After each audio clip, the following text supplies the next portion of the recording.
falls upon our leaders who we actually have today. And that's where I have a problem, because these are the same guys they've come, they've sold us ideas, brilliant ideas and manifestos. You've seen, we're having the Africa Climate Summit next week. It's just a day or 2 days before, when now we are launching electric motorbikes and all these things. It tends to feel hypocritical. It feels like it is.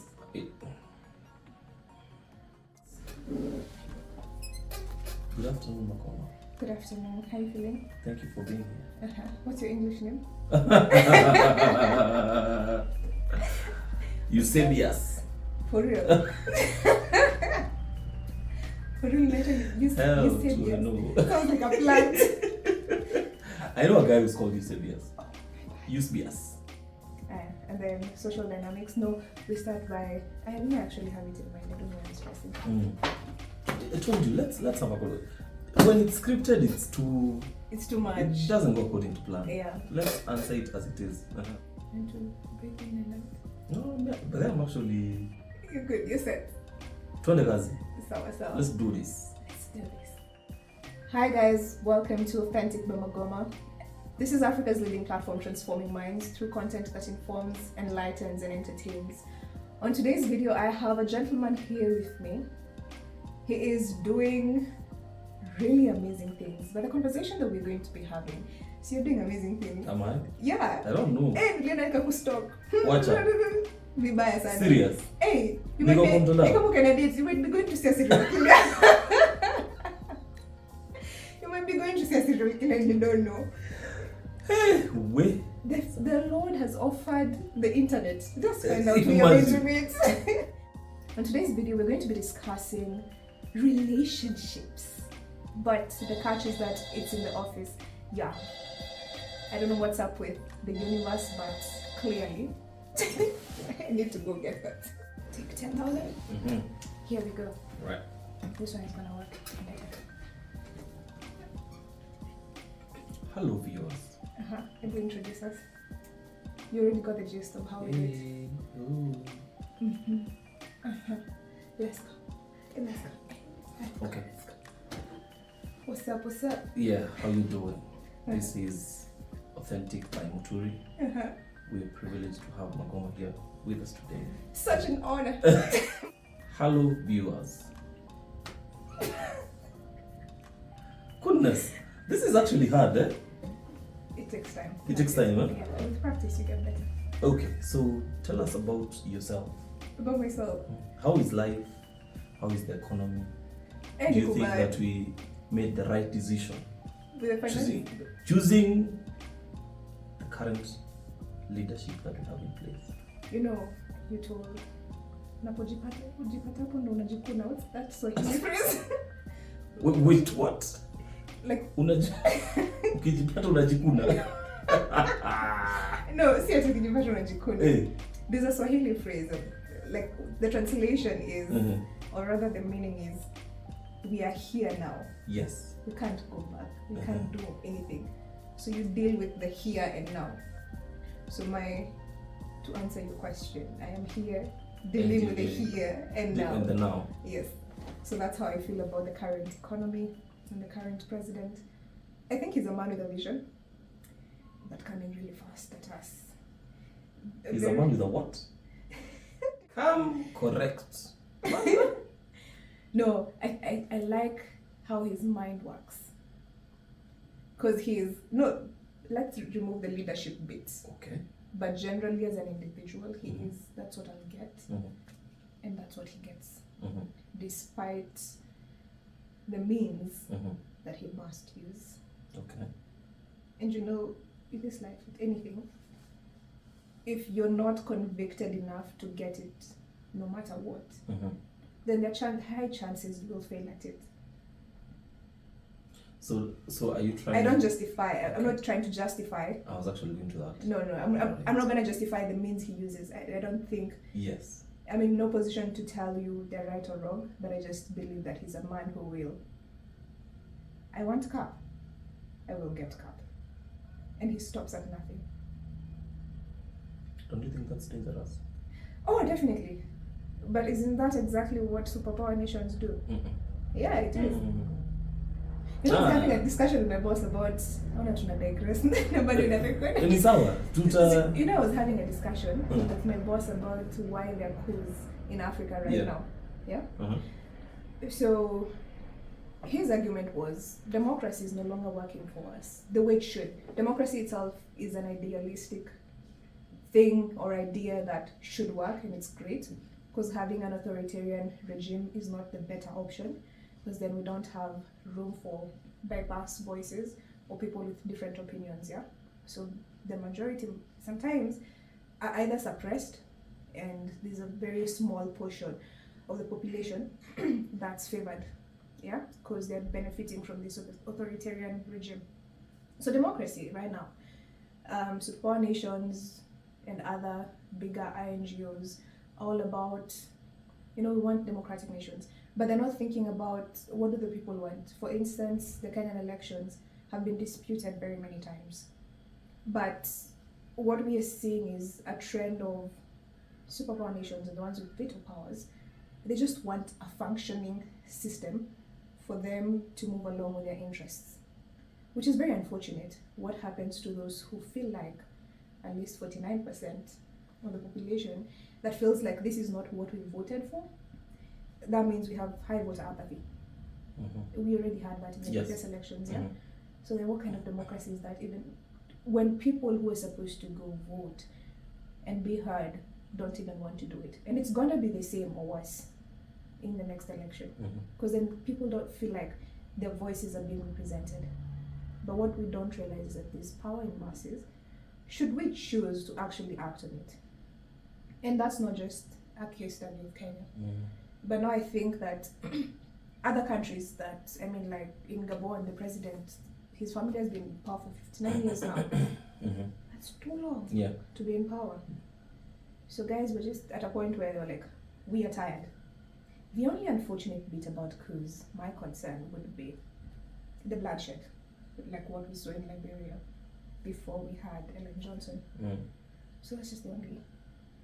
We're treading on very dangerous waters, because it's murky, but we are not yet in sun. We're not yet sinking. But then, how far can we push people to the extent that they feel like, okay, we can take this, but then at some point they will blow. So what will we do then? My 2 cents. Well, there you have it, folks. This has been your favorite presenter. Keep it authentic by Muturi. Keep it authentic by Muturi. No, Muturi, let me ask you. Yes. Why are you here? What made you say yes? To this interview? I don't know. This conversation, I really don't like the word interview. Interview feels like very formal. We're just here to assess you. We're here to bounce ideas. Oh, okay. Many things. One, I want to be famous. Oh.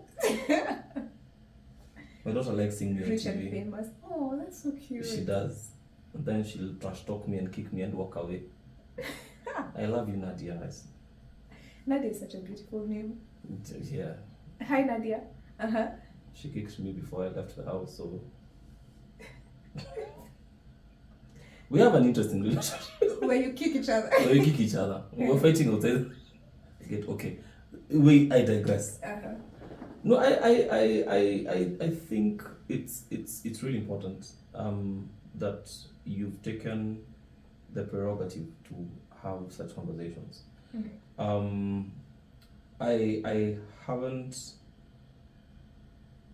had an opportunity to get to listen to actually someone who will tackle specific issues that actually affect the youth, specifically guys who are in newly entry level ladies and gentlemen in the job market. For most of us, we were left to navigate for ourselves, figure it out. So I kind of felt the need to share my journey, at least share from experiences, and hopefully see how that will impact someone's life at all they feel that, I relate to this guy, I don't. Yeah. Okay. And back to the question that you asked me, what do you feel, or how do you feel about African leaders? Your leader, your president. Sips juice.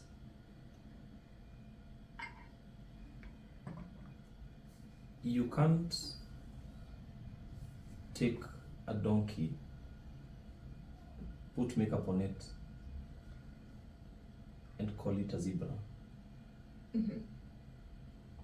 These are the same guys who've been in government, who've been our leaders in the past, who've come as it is right now to tell us that they are going to change this country.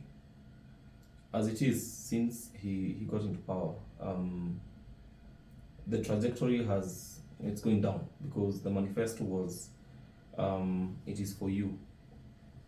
That bottom up Approach. Yeah, approach. I was about to use a different term, approach. What term were you supposed to? Approach, which to be honest, at the moment, does not resonate with anyone. Mm-hmm. The cost of living has significantly risen. For personally, I'm actually feeling it. If you have a huge household, where you have a family of 3 or 4 people, for instance, the value of 1,000 shillings that used to be there 10 years ago is not the same. Yeah. So it becomes a burden that many people are not able to sustain. I don't know if you've seen how, like, these big companies, mainstream companies, how they are laying off guys. Workers, yeah. Yes. And it's because it's either one of the things is that they're trying to cut costs to stay afloat, and so you have to do the only economic model that makes sense is to let the human resource capital go and invest in digital strategies that are actually going to keep you afloat for long. So it's a tricky place to be, and I mean it's not only for Kenya, but the world in general.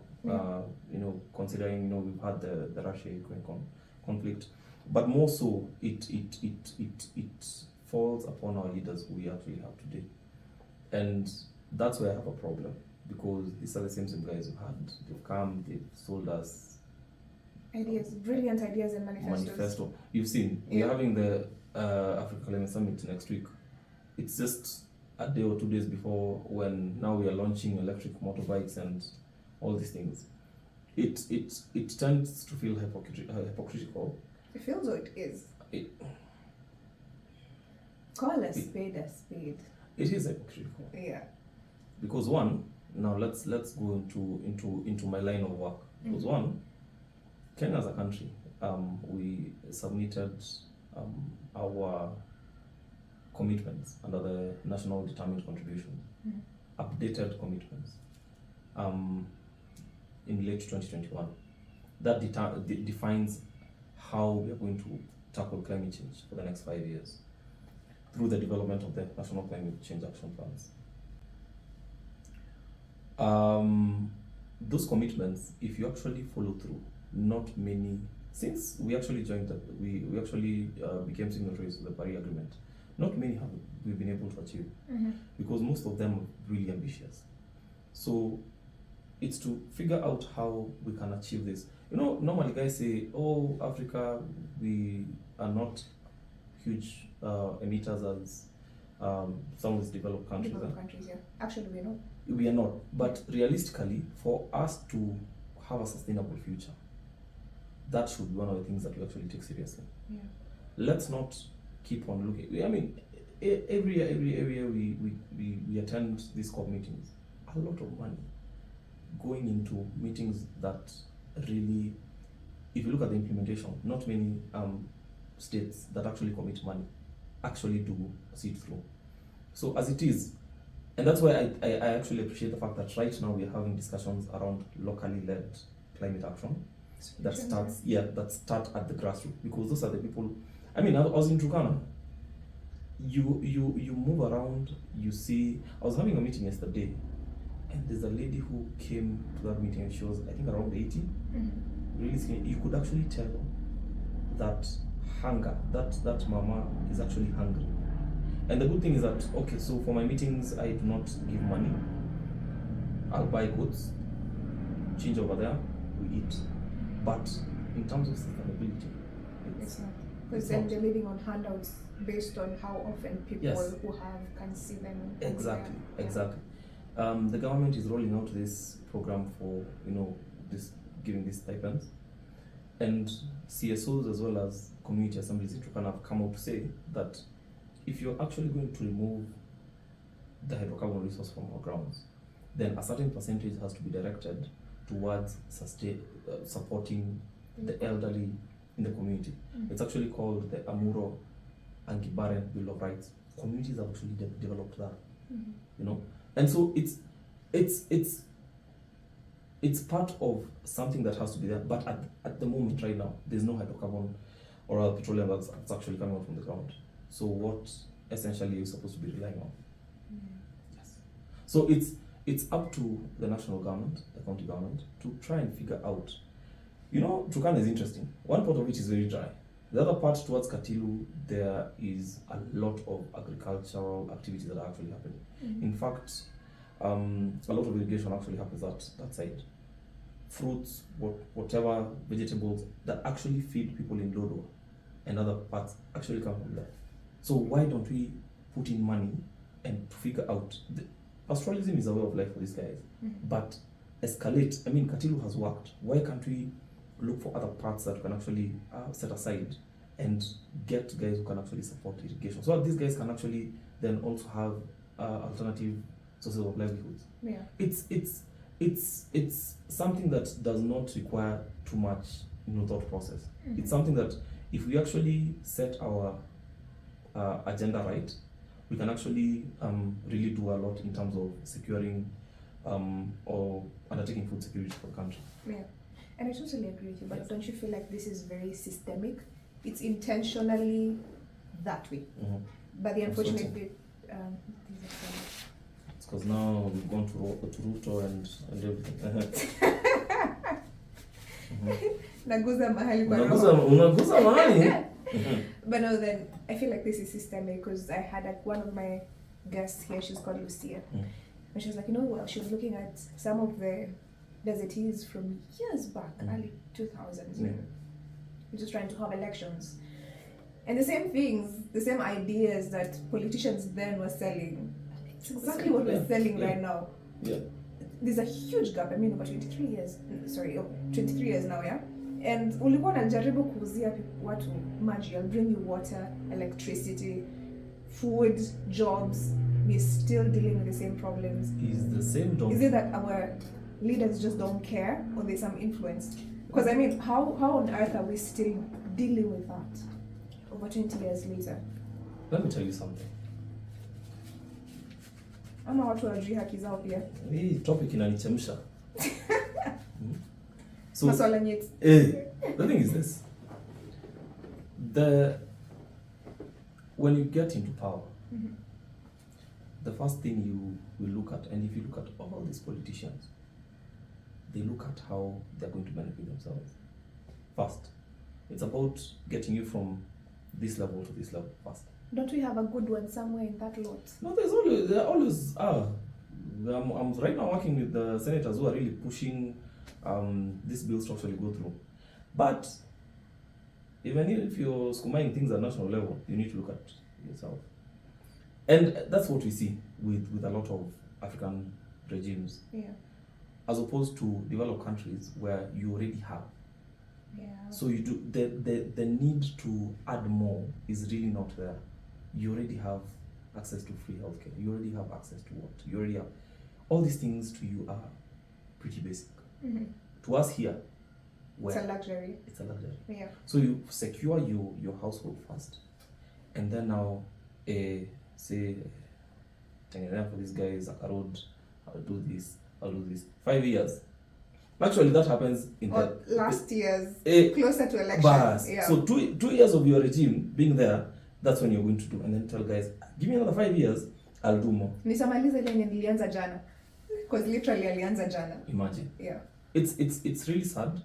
And someone as PLO Lumumba normally puts it, we need someone to liberate ourselves from the mental slavery, because we need to change that mindset. And that's why I think you see a lot of African countries now, as it is, are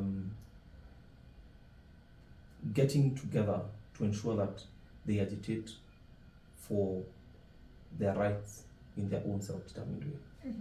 Pretty simple. I agree with that. Yes. But from a perspective, education has a huge role to play. Because Education. even the things that we learn from curriculum development, Mhm. the things we learn from when you're children, Yes. even the history in our books is not real history. It was just tailor-made for our ears. You go Mhm. to archives, probably you saw the real history Yes. versus what we What- teach. Exactly. 844 system and CBC. Mhm. Okay, I haven't looked much into the CBC, CBC, yeah? yeah. But in the history that I went through in like 844, Mhm. it's not what actually happened. Yeah, There's a that's lot true. of influence. Mhm. The same when the AU is not a very independent body. Mhm. So if that which we're supposed to depend on is not even independent, Mhm. what happens to when it trickles down to common mwananchi? And you see, now that brings me to a different topic. Today we are going to be random. Now, the thing is this, look at our systems right now. If I asked you, for instance, in terms of your culture, where you come from, what are some of the cultural practices that you actually practice today? I shall sip my drink and Exactly. See? someone said we are whitewashed as Kenyans.